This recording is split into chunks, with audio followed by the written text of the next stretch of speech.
grotto beneath the imperial palace. Torches throw moving shadows over the walls, and rancid black smoke to the ceiling. Tainted, the taste of fresh air, the taste of freedom, long since forgotten by those held captive within. An old man is dragged from a cell to a place of his execution. An old man weathered by the years, and the elements of nature. Weary from the countless footsteps that had gotten him to this glorious day. An old man once arrogant and cocky, now humbled and an obedient servant even at his time of death. Even to the Roman guards, that dragged his broken body, and threw him beside a heavy wooden cross. "Stand up, Christian!" barks a guard in disgust, kicking at the man laying flaccid. Too weak to protest, he staggers unhurriedly to his feet. There would have been a day he would have taken to the guard, and toppled him. But those days had long passed. Not from old age, for his mind was willing, but from by the seed of faith that had been planted so many, many years ago. His mind drifts to a fishing boat, and his brother Andrew, wondering what had become of him. Suddenly a sharp blow from guard snapped him back to the darkened cavern. The old man grimaces with pain, and buckles to one side, gasping and clutching at his ribs. Guards stripe the old man to his soiled loincloth, laughing at the hunched individual standing hunched before them. Pathetic. "Where is your God now?" a guard asks. Small dark beady eyes peered back at the guard through grey bushy eyebrows. Through parched lips now covered with a long white beard the old man mutters a reply.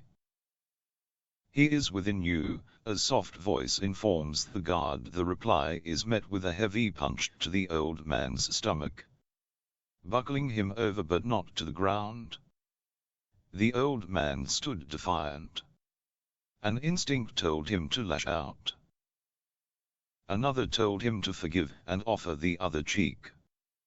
How often had he preached these words? Countless. Maybe more. The old man straightens himself, expecting another blow that came by way of a heavy wooden shaft across the back of his legs. Falling to his knees, looks to the guard's dirty feet. Vague memories surface of his reluctance for his master wash his feet. What would he give to be there now to recall the journeys of years to come? But he was not there. He was in a Roman jail, about to be executed. The guard's feet would remain dirty, soiled with sin. Looking up to the guard, as if to beg for his life, knowing there would be no reprieve. A quick death was the privilege of the few Roman citizens that had professed their alliance to the new faith that was spawning like a plague across the Roman Empire. Christianity. In Rome, where all things hideous and shameful flourished, Emperor Nero had proclaimed it a mischievous superstition. Those caught practicing it would be executed. Those who were citizens would be beheaded. Those who were not would be tormented with a prolonged, agonizing death, tied to poles and set alit as human torches, feed to wild beasts for amusement of the populace. And in the case of the old man, Simon Peter of Antioch, crucified. The guard examines the scroll in his hands, and looks down at the old man, with his head bowed. Simon of Antioch. The guard growls at the old man. Simon Petrus, the old man humors the guard for his oversight. Whatever. You are charged with being a Christian. A crime against the state of Rome. You are sentenced to die. Any last words? The guard asks. I have said all that needs to have been said. To all those that have listened. All but one, Petrus catches the guard's curiosity. "What's that, old man?" The guard asks instinctively. "I forgive you," Petrus disgorges a final absolution on the guard. "But I seek one request of you." The guard is taken back by atonement. No one had ever forgiven him for killing them. What is this strange religion that forgives the enemy at their door? Looking over to the other guard, unsure what to make it. Only to have him shrug shoulders in ignorance. He had heard such words from other guards. The strange religion had gained interest among Roman citizens. Preaching love and glory. Of one God? How was that possible? The guard looks at the old man, wondering if he should run his sword through him and end both their miseries now. But the guard softens. Curious to hear the old man out. "What is it, old man? What do you seek of death?" he asks, staring into the old man's eyes, glaring brightly back at him, flickering with flames. "I am not worthy to die as my Lord had. I beg of you to crucify me." "Upside down?" Petrus asked, lowering his head, exhausted. The guard looks again to the other guard in disbelief. And again is greeted with another shrug of shoulders. Re-examining the parchment, dare he digress its instructions? And sees nothing to the contrary. The thought amused the guard. A crucifixion was a crucifixion. Upside down of otherwise? Shame you are not a Roman citizen, old man, and your death a swift one. But my orders are orders. The guard reflects the slow death to be inflicted. His mind perplexed by the growing interest in the new religion infecting Rome and its citizens. Spreading its tentacles through the empire. Tentacles that wrapped itself around Gentiles and Jews alike. Offering salvation beyond death. Dare he spoke words aloud and find himself on the wrong end of a sword about to remove his head. The grotto offered no ears other than his own. Curiously he wanted to know more. "Who be your master?" the guard asked, in the other guard's own curiosity. Petrus looked up to the guard. Perhaps he had heard a curio in the guard's voice. A fertile mind that cried out for a seed. To his last breath he would preach. Yeshua Barabba. Taken before your time. Yet he lives. I have seen him after death. Petrus spoke reverently, recalling that glorious day his master had appeared to him on the mount. He survived? How can this be? He is the Son of God. He who have faith will join him in paradise. Which God? Zeus, Hercules? Mars? The one and only true God. Professes Petrus, as he had 1,000 times before today. What is your God's name? The guard persists. His name cannot be spoken. Petrus' head droops. The guard grumbles, pondering the power of such a God whose name cannot be spoken.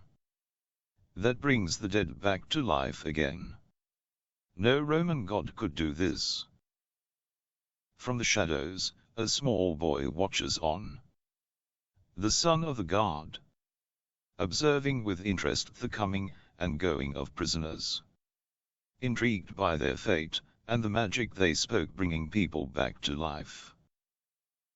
Were they really cannibals as his fathers suggested? Did they really drink blood?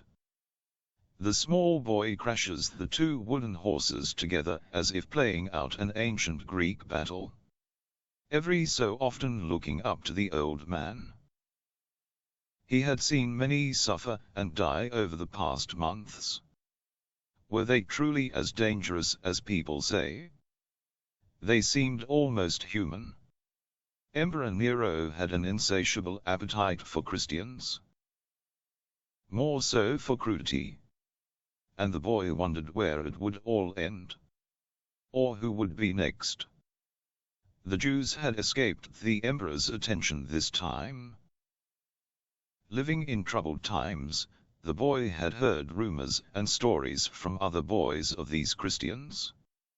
Of their strange beliefs that defied the Roman gods. Sharp young ears listened, overhearing the old man's soft-spoken words.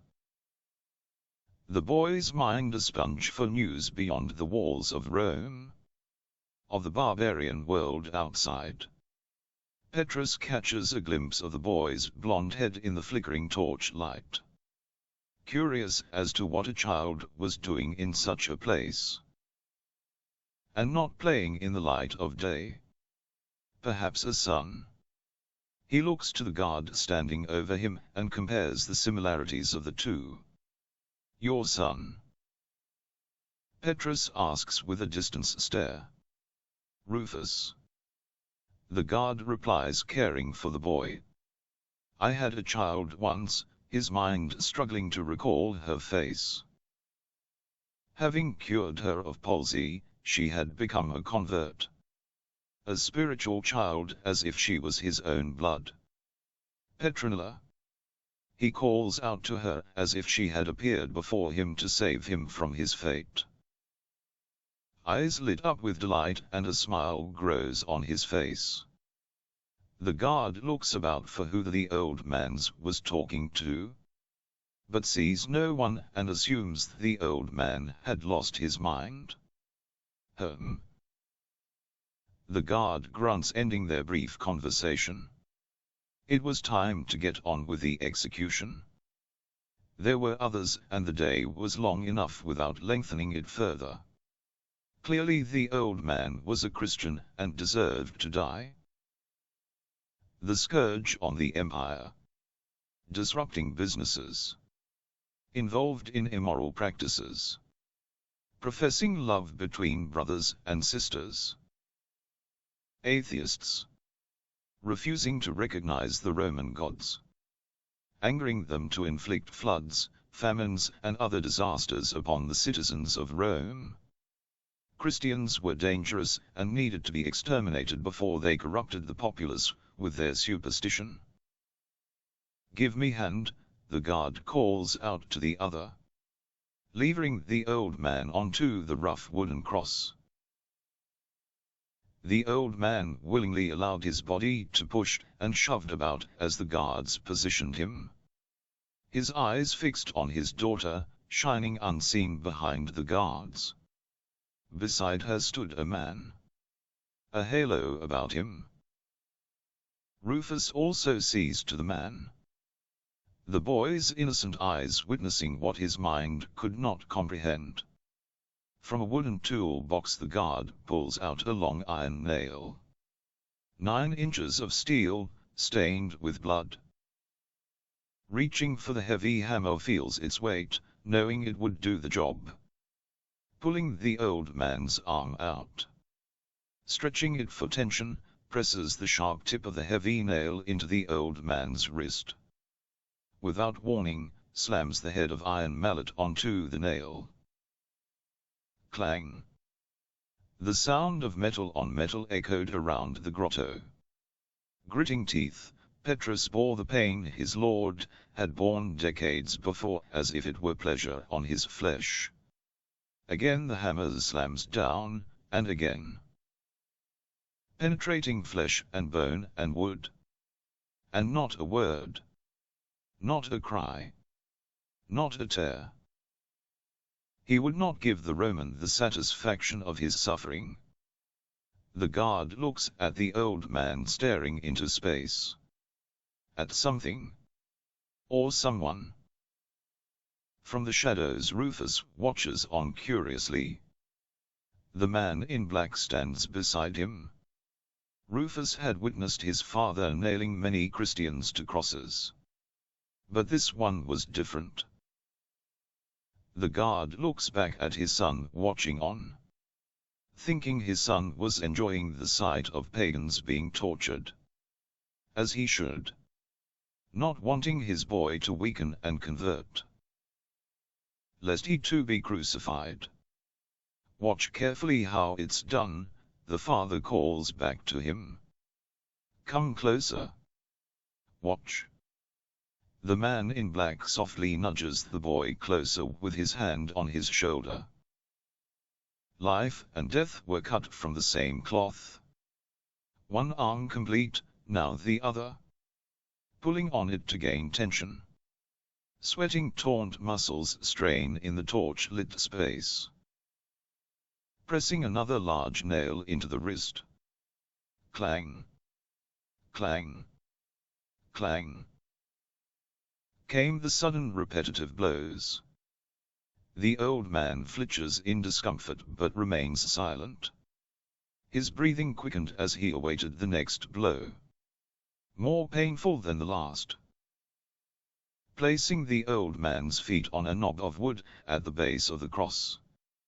Crosses them over and takes a heavier nail reserved for the purpose.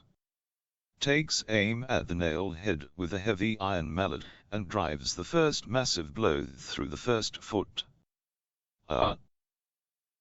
Petrus grimaces. Almost blacking out with the pain. Like that one did you? Muses the guard chuckling. Clang. Clang. Clang. Repeating blows fell. Each more painful than the last. Clang. One final strike to complete the task. Petrus' eyes roll in their sockets. The man looked at him detached from the cruelty being dispensed. Unable to interfere with the will of man. Standing back, the guard inspects his handiwork. Looking at the old man as if he were a piece of carpentry. Should hold. He informs the other guard. Then recalled the old man dying request. Upside down did you say? He asks, seeking confirmation. Petrus closed his eyes to acknowledge what words could not. The agony of the punctured limbs mounting by the moment. Blood seeping over the wood to the earthen floor. A crucifixion is a crucifixion, the guard explains. A hole had already been dug for the vertical post to slide into. Come on you.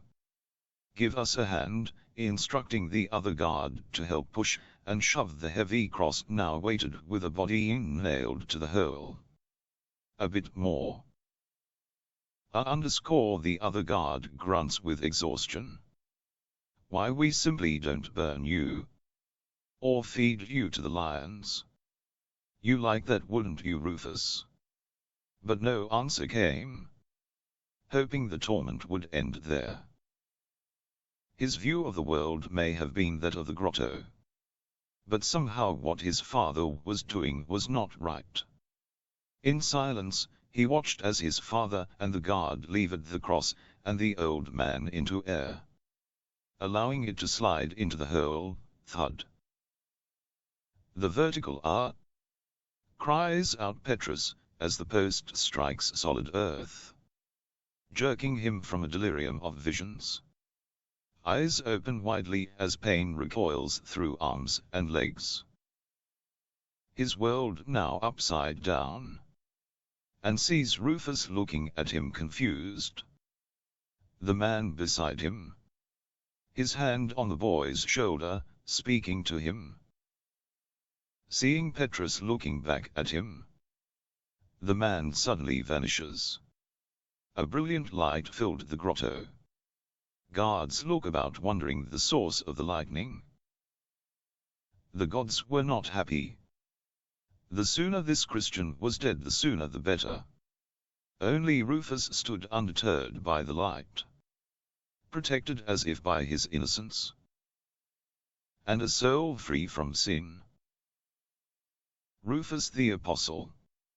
Reluctant to leave the old man. Rufus played in the shadows, crashing carved horses together, uttering battle cries with each charge. Intrigued by the old man's quietness, while others before him had cried out in agony, he remained silent, as though he found pleasure in the suffering. Defiant, a word beyond his child's mind. Resolute, another. Strong, he could understand. How else could he stand the pain? But this too slipped from his grasp, seeing the old man's frail, weak body. There was nothing strong about him. Perhaps he was dead. Eyes shift from the toy horses to the real man suspended inverted a distance away. A sadness came over him as though the old man were his grandfather. Unnatural growths of iron heads mushroomed from the old man's limbs. The bleeding had stopped, leaving trails of dried blood and sweat down arms and legs like external veins, to his neck and beard and hair, before dripping and soaking into the earthen floor. A chest heaved, catching a breath that could have been the last, startling the boy, his mind grappling with the old man's imminent death. This was Rome. Death was a daily occurrence. If not by the sword, then by plagues. What happened after death? Was it true what he had heard? You lived again. Would this old man come back to life? No, not possible. He had seen the dead, and the dead stayed dead. Caught in a conundrum, his curiosity gets the better of him. Approaching the old man slowly, sits quietly before him, wooden horses in each hand, as though to protect him. Petrus could sense someone, or something was close. He heard the roar of a lion from a distant cell, and feared one was on the loose. Opening tired eyes sees not a savage lion with golden mane, but a placid young boy with long blonde hair. Clear pale blue eyes looked back at him. In his hands 2 small wooden horses. A silence fell between them, both taking in the other's appearance, sensing young ears willing to listen. Petrus spoke first. Lord, give me strength, he begs with inverted words, with blood rushing to his brain. There was nothing comfortable about being upside down. Crucifixion never was. He grinned at the thought, if only to divert his attention briefly from the pain of his wrists and feet and joints being strained and stretched. Rufus. Your name? Rufus. Petrus reaches out. The boy nods, hearing strength in the old man's voice. Who are you? He asks softly, looking about to see if anyone else was listening. He should not be talking to the prisoners, let alone a Christian one. If his father caught him, he feared the beating he would receive. Confident they were alone, he awaits the old man's reply. Perhaps the old man could confirm the rumors he had heard about Christians. Who am I? Petrus echoes back, unsure if he knew the answer himself anymore. The man he once knew had been no longer existed. Angry, arrogant, aggressive, to mention his more subtle traits. He had changed from the rough fisherman he once was with his brother on the Sea of Galilee. His mind drifts to the boats and catches of fish, and sunny days on that peaceful lake. Then sees the small boy sitting before him. My name is Simon. Simon Petrus. I am but a fisherman, then added, a fisher of men. He begins softly. You fish men? Rufus' eyes light up with thoughts of cannibalism. Is it true you eat them? No, no, my son. Never. The old man reassures the boy in a gentle voice. It is said you eat bodies, and drink blood, Rufus asks eagerly. Petrus grins as if he found Rufus' innocence appetizing. Rufus leaned back, fearful the old man would lunge at him at any moment, and bite at him. Bread and wine, Petrus begins. Bread and wine? Asked Rufus, was the old man hungry? Bread is his body. Wine his blood. To remember him. Oh, said Rufus. Remember who? The Son of God. Yeshua. Declares Petrus, the name bringing make more distant memories, as life drained from his body. Yeshua, the repeats boy. He is the Son of your God. We have gods like yours. I know. But this God is the one true God. Petrus gasps with growing pain. Only one God? Rufus asked, confused. Where is Yeshua? Why is he not here to save you? God sacrificed him so our sins can be forgiven. What is a sin? It is something we do that we know is not right. Has my father sinned? Rufus asks curiously. No. He has sinned in ignorance, he knows not what he does. He is simply following orders. Petrus wondered if he had said too much. He was but a child. Yeshua will come back. To save you. Rufus' eyes light up with hope. He will be back. But not to save me. My days on this earth is over. It is up those we feed with the body and blood of Christ that will carry on his word to others, the bread and the wine, Rufus recalls. That's right. The bread and the wine. Remember that next time you eat. But not a word to your father, I fear. What is the word you speak of? A message. Your ears are keen, Rufus. Are you sure you wish to know? Your young life will be in danger. Are you prepared to risk your life for the word?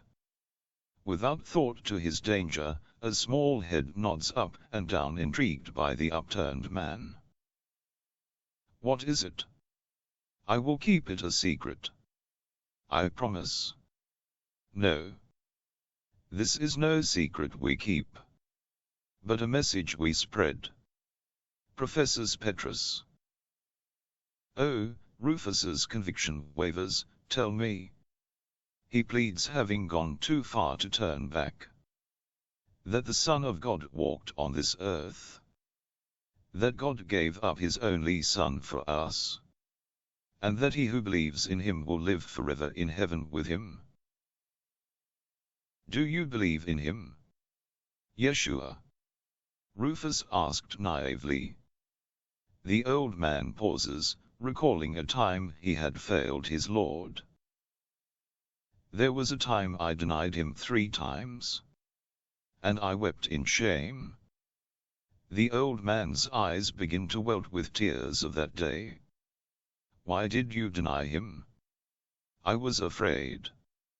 Afraid of what the Romans would do to me, huh? The old man chuckles, looking over to the nails protruding from his wrists. But you believe in him? Rufus asks, again confused by what the old man was saying. After all the miracles Yeshua performed, and what he gave me, with my whole life I believe in him. That is why I am here. Magic? Exclaims Rufus. Nay, magic. These miracles were by the Son of God. What miracles? Tell me. So I can believe too. Pleads Rufus, looking to the opening of the stairwell. Too many for young ears to hear. But to say that he walked on water, cured the sick and, asked Rufus, leaning forward, dare he miss a word? And raised the dead. The dead. Rufus gasped.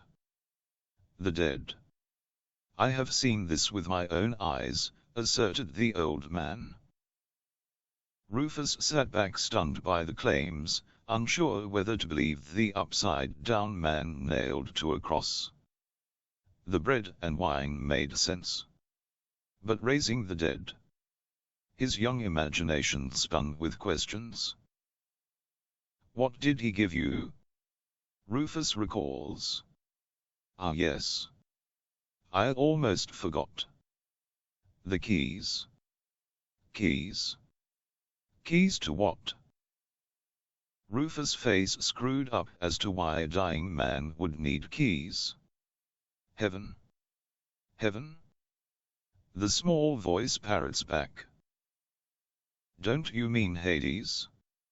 Christians call it heaven, corrected the old man kindly. Would you let me in when my time comes? With your keys? Hoping not to be shut outside. Do you believe Yeshua was the Son of God? I don't know, Rufus hesitates, confused. Do you believe in miracles, Rufus? I don't know, the man you were standing with, you saw him? Rufus asked, surprised the old man had seen him too. I saw him. That was your miracle, proclaimed Petrus. I was afraid to say. Rufus looks back behind him, hoping the man in black was still there. He spoke to you. What did he say? The old man asked inquisitively. He said you had something for me. Something to keep safe. A ring, said Rufus, looking out to the old man's fingers, now covered in dry blood. Did he say his name? Michael. Who is he? A peace comes over Petrus. All pain left his body as thoughts of the man's divine presence raced through his mind.